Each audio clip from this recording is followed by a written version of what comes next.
What can I ask of you? I am facing a woman who would become the president of the Republic of the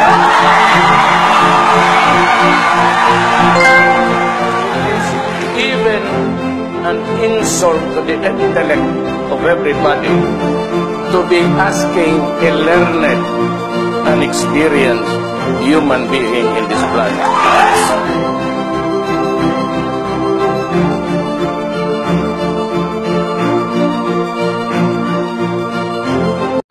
Now we have a question from Ms. Ayo Carrego. Hi ma'am, earlier you said may isang kandidato na tinignan lang ng tao patay na, referring to Mayor Duterte. What do you think ma'am of Mayor Duterte's entry into the presidential race and human rights allegations?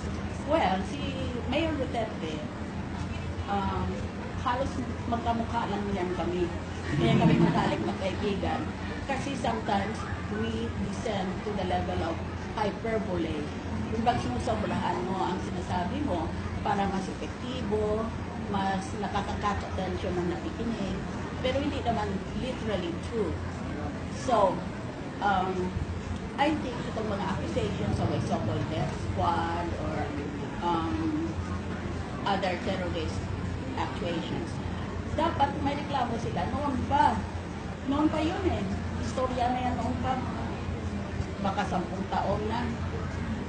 Kaya, ba't hindi siya inimbestiga? Ba't hindi nila pinag-file ng mga ganong kaso? Pag sinasabi niyang nakatay mo yung tao na yun, he might mean on his orders according to law. Because may mga police circulars yan on how you can kill at will, kill on sight, and so on. May mga regulasyon yan. Paano patayin ang tao na ayon sa batas? Yan ang siguro ang piling niyang sabihin. Pero wala naman tao magsasabing, ako ang nagpatay nitong kay ganito at i-describe niya mismo ang tao. That would be an admission against interest. And he will need the full panoply of judicial defense. So, I think it can be disregarded unless there is weighty evidence as hyperbole. One of those things that politicians sometimes say, sometimes in an exaggerated way, to catch the attention of the public. So you personally don't believe ma'am that he's behind all these extrajudicial killings? Unless there is evidence. I was a former judge, and I'm always careful to make a distinction between hyperbole, exaggerated way of talking, and a serious piece of evidence that's not necessarily just testimonial, but testimony, or may even consist of hard evidence. So, we all have to obey the rules of court, particularly the rules on evidence. Last two questions, one from Mr. Rafi Tino.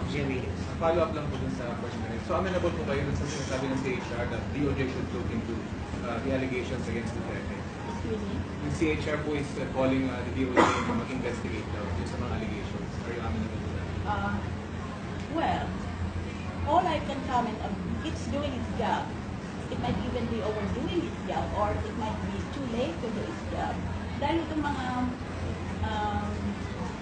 puro-puro tungkol kay Mayor Duterte never materialized into anything, not even be filing of a complaint in court. So, the question that remains in this mind of the supporter is, why were these accusations not taken seriously? At that, more or less at the time when the alleged crimes were committed, why only now that he has announced his candidacy for president? And by the way, now it becomes possibly an obstacle to his candidacy because these are crimes against humanity, or these are crimes against human rights. So that is the first question in the mind of the voter. Why is he being accused of crimes that appear to have happened decades ago, or at least several years ago? Even I, as a fellow president